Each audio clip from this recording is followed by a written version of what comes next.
In a place far from the Pride Lands, there was another pride of lions. Here lived another Lion King who had a daughter named Sarabi. She lay by the lionesses. Her mother picked her up from her bath. She was a playful little cub that always dreamed to be the best hunter. After her bath, she went out with her sister and a friend to practice their hunting like she did almost every day. Her parents were often worried about her since she always took off. That is why she had to take Zazu with her when she would go out. Zazu would help her father take care of the kingdom. He was still learning and had a long way to go. But Sarabi got bigger. She became one of the best hunters of her pride. As she was about to go on a hunt again, she saw something in the distance. This couldn't be true, she thought. She immediately went back to tell her pride about the white lions that were coming their way. So the stories are true, her father said. And now, the outsiders were coming for them, and fast. Her father demanded Sarabi to run because he knew they weren't strong enough to defeat them. But she needed a scout, and quick. Even though Zazu wasn't the best, he actually was the last option. But he was still chosen to guide Sarabi. They already saw the outsiders coming, so she quickly ran off. She saw that a few others got away, but in a panic, they all split up. She was too scared to look back. Days went by, and she hadn't seen any other lion from her pride. She had promised her father not to return because he knew the outsiders would defeat them. Sarabi didn't know what to do. How would she survive on her own? She went on the search for other lions from her pride that got away, but it was no use. By now, she wasn't even sure if they were still alive. But luckily, she had Zazu, so she wasn't all alone. But then, she heard something. They smelled like lions, but this wasn't the smell of the outsiders, she remembered. She hoped she would find a member of her pride, but to her surprise, it was two young male lions. They introduced themselves as Taka and Mufasa. They told her they were also running from the outsiders and were the only ones left from their pride as well. So, after some doubts, Sarabi eventually decides to stay with them and joins them on their journey to Mele. Even though Sarabi doesn't believe in this magical place, it seemed better than staying alone with Zazu. But they meet someone else on their way. A strange old baboon, they thought. Well, this baboon was a mandrill, and its name was Rafiki. They first wanted to eat him, but with Rafiki's wise words, they realized he could be of good use to help them find Mele. So they quickly continued their journey before the Outlanders could catch up with them. Or so they thought. Because as they reached a deep canyon, they thought they were smart by going around it instead of the fast way, in the hope the Outlanders would lose their scent. But the Outlanders were smart, and they soon caught up with them. Just when there seemed no way out to escape them, Sarabi came up with an idea. They rushed to a herd of elephants to confuse the Outlanders. Sarabi quickly hit a beehive in order to cause chaos. Her plan worked, and many of the Outlanders were stomped upon. Even Sarabi was almost crushed by the elephants, but then something grabbed her and pulled her to safety. She couldn't see who it was, but she later heard from Mufasa it was Taka who saved her. The outsiders that were left pulled back, and Sarabi and the rest of the group escaped, for now. But the route to Mele was still with a lot of obstacles. On their way, Sarabi discovered how special Mufasa was. He could do things she never saw before. He even smelled which flowers she had at her home, and then she realized it wasn't Taka who had saved her from the elephants. It had been Mufasa. She really liked him, and eventually found out Mufasa liked her too, even though Mufasa knew Taka liked her as well. He even tried to help him get to her, because Mufasa felt like he had to do everything for Taka, since he was the real son of the king. He was just a stray that was lucky to live with Taka's pride. But Sarabi saw something special in Mufasa. Taka couldn't handle it and became really jealous. His anger slowly started to boil as they continued their journey to Mele. They managed to stay ahead of the outsiders, and then they finally reached their dream home.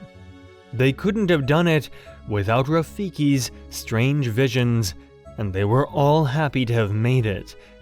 But just as they arrived in Mele, they heard something behind them. The outsiders, they had found them. But how? They thought they had covered their tracks, but then Kiros, the leader of the outsiders, said something shocking. It was Taka who had betrayed them. He had moved over to their side. Mufasa didn't believe it at first. The outsiders had killed their whole family. Why would Taka do that? But then, Taka admitted he was angry at Mufasa. He felt betrayed that he took Sarabi from him.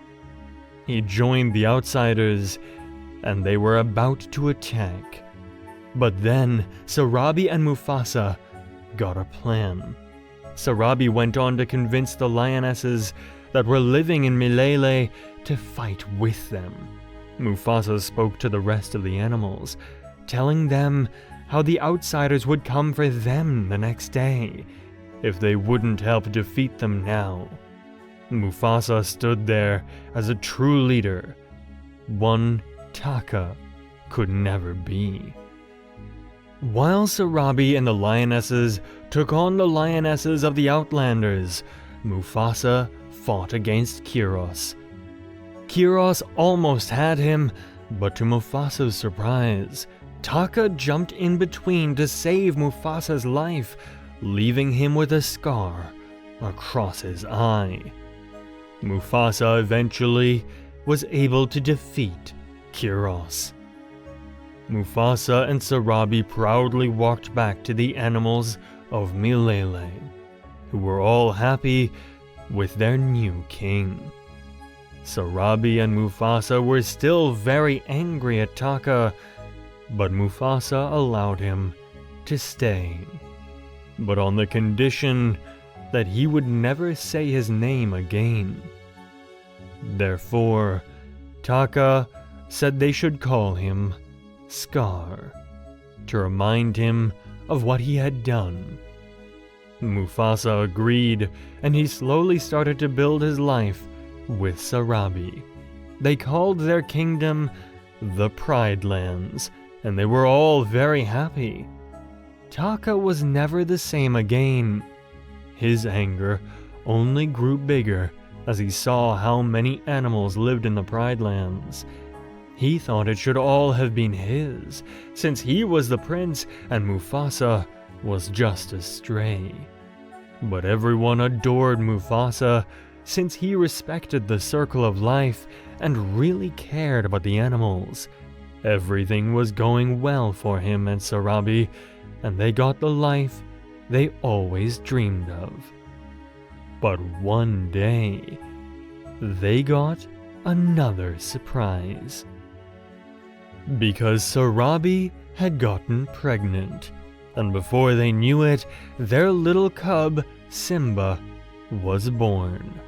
A sweet little boy who loved adventures with his best friend, Nala. Sarabi always took care of him and made sure he was safe. She always sent Zazu with him, just like he had done for her when she was younger. But one day, Sarabi's life changed completely. Scar came to Pride Rock, saying he had something important to share. He told everyone that Mufasa had died in a stampede, and not only Mufasa, Sarabi's young little cub, Simba, didn't survive either. Sarabi was devastated, as well as the other lionesses. What would they do without their king? Well, Scar immediately took the throne, because according to him, he was the rightful king now. And with that, he started a period of darkness and hunger, because he had some other friends he invited to the Pride Lands, the hyenas. He let them hunt whatever they wanted, which caused all the herds to move away. Scar kept on asking Sarabi to be his queen, since he knew all the lionesses would respect him then. But Sarabi would never be Scar's queen. He was destroying the Pride Lands, and after everything he had done in his past, she could never forgive him. Scar told her if she wouldn't become his queen, then the lionesses could eat only after the hyenas from now on. And everyone knew a hyena's belly is never full. Sarabi walked back to the lionesses, devastated and helpless about what to do. Nala tried to convince her to leave the Pride Lands, or they would starve themselves there. But Sarabi refused to leave the kingdom she had built with Mufasa. One night, Nala had enough. She snuck away from Pride Rock in the middle of the night to seek help. She had to do something because she knew Sarabi was going to stay there. In the meantime, Scar had only gotten worse. He called Sarabi to ask her why the lionesses weren't hunting. Sarabi tried to explain to him he had to change things for them to be able to hunt again, because the herds had been moving on. Scar told her they had to stay, and he was 10 times the king Mufasa was. Sarabi angrily told him he was nothing compared to Mufasa, and Scar flipped out. He attacked her and hit her in the face, but just then, they heard a strange roar. It was a lion. He looked just like Mufasa. It took her a few seconds to recognize just who it was. But then, the big shock sunk in. Simba, how can this be? Scar had told everyone he had died, but Simba said that all didn't matter. The only thing that was important is that he is here now. He helped her get back up and demanded Scar to step down or fight. But Scar then said something Sarabi never expected. He said Simba was responsible for Mufasa's death, and Simba even admitted it. He called him a murderer, and Simba panicked, almost falling down Pride Rock. All the lionesses stood beside in shock, not knowing what to do. But then, Scar said something weird to Simba. "This is just the way your father looked before he died," Scar said, and he whispered something into his ear. But then, Simba got up and screamed that Scar had killed Mufasa. Everyone was confused, since Simba had just admitted it was his fault. But then, Sarabi realized something. because Scar had said he couldn't get to the gorge in time to save them. But how would he be able to see the look in Mufasa's eyes then? The lionesses knew Simba was right, and they all attacked Scar and his hyenas.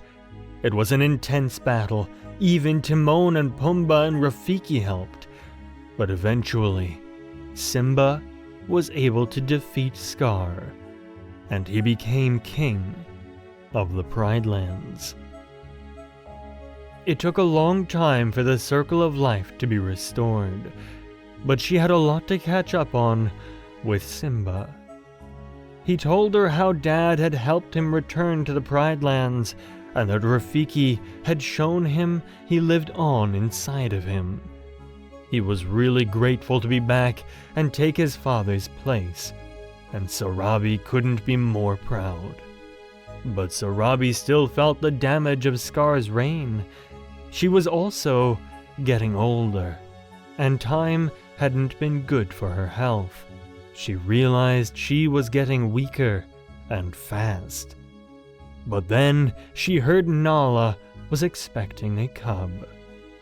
She really wanted to meet her grandchild, so she hung on just a little longer.